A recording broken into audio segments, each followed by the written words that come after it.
Welcome to the channel Swastha Foods. Hi everyone, നമ്മൾ ഉണ്ടാക്കാൻ പോകുന്നത് പപ്പായ തോരനാണ്. പപ്പായ അല്ലെങ്കിൽ ഓമയ്ക്ക, കപ്പളങ്ങ എന്നൊക്കെ പറയും. പപ്പായയിൽ ധാരാളം ഫൈബർ അടങ്ങിയിട്ടുണ്ട്. അതുപോലെ തന്നെ ആൻറ്റി ഓക്സിഡൻറ്റ് ഹൈ ലെവലിൽ അടങ്ങിയിട്ടുണ്ട്. Vitamin C, rich in vitamin C ആണ്. അതുകൊണ്ട് തന്നെ ഇമ്മ്യൂൺ സിസ്റ്റത്തിന് വളരെ നല്ലതാണ്, സ്കിന്നിന് വളരെ നല്ലതാണ്. അപ്പോൾ ഇത്ര ഹെൽത്തി ആയിട്ടുള്ള പപ്പായ കൊണ്ടുള്ള തോരൻ എങ്ങനെ ഉണ്ടാക്കുന്നതെന്ന് നോക്കാം. ഇവിടെ ഞാൻ ഒരു പപ്പായ എടുത്ത് വെച്ചിട്ടുണ്ട്.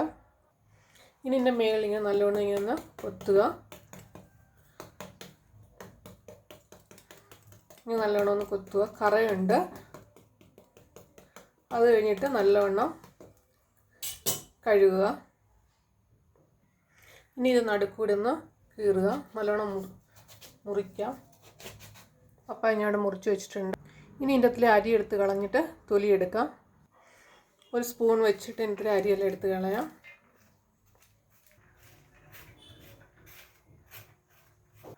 അരിയെല്ലാം എടുത്തിട്ടുണ്ട്. ഈ നടുക്കൂടെ ഒന്നും കൂടെ ഒന്ന് മുറിക്കാം.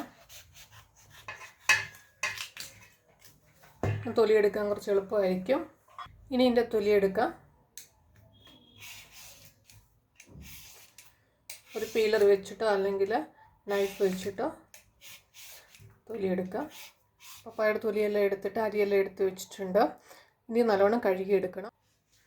ഇനി പപ്പായ കൊത്തി കൊത്തി വളരെ ചെറുതായിട്ട് അരിയണം. ഇങ്ങനെ നല്ലോണം കൊത്തി കൊത്തി ചെറുതായിട്ട് അരിയണം. ഇങ്ങനെ കൊത്തി കൊത്തി അരിയുക, അല്ലെങ്കിൽ ഗ്രേറ്റർ ഉണ്ടെങ്കിൽ ഗ്രേറ്റ് ചെയ്താലും മതി, പെട്ടെന്നാക്കും. അല്ലെങ്കിൽ ഇങ്ങനെ കൊത്തി കൊത്തി അരിയുക.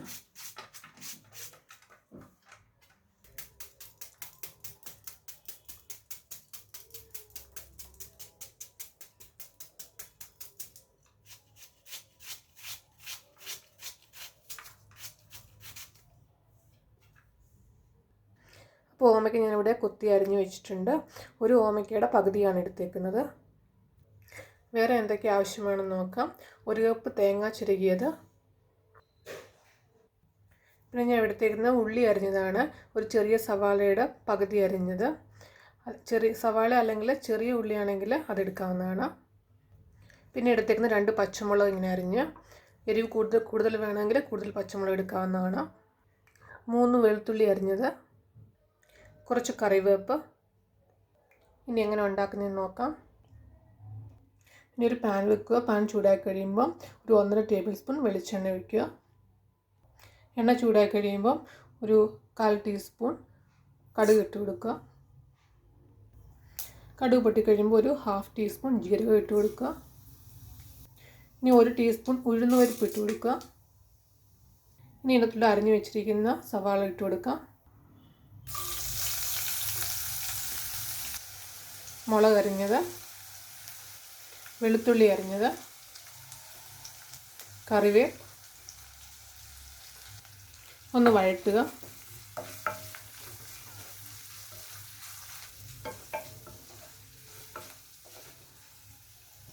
ഇനി ഇതിനകത്തോട്ട് നമ്മൾ അരിഞ്ഞു വെച്ചിരിക്കുന്ന ഓമയ്ക്ക ഇട്ട് കൊടുക്കാം.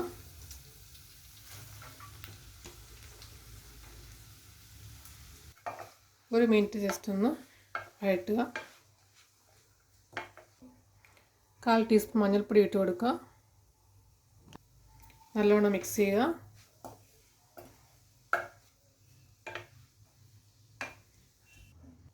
ഇനി നമ്മൾ എടുത്ത് വെച്ച തേങ്ങ ഇട്ട് കൊടുക്കുക.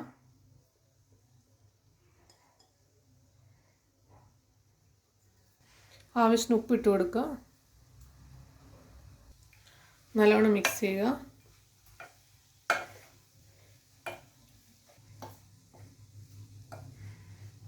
ഇനി അടച്ചു വെച്ചിട്ട് കുക്ക് ചെയ്യാം. വെള്ളമൊന്നും ഒഴിക്കേണ്ട ആവശ്യമില്ല. ഇടയ്ക്കൊന്ന് ഇളക്കി കൊടുക്കാം.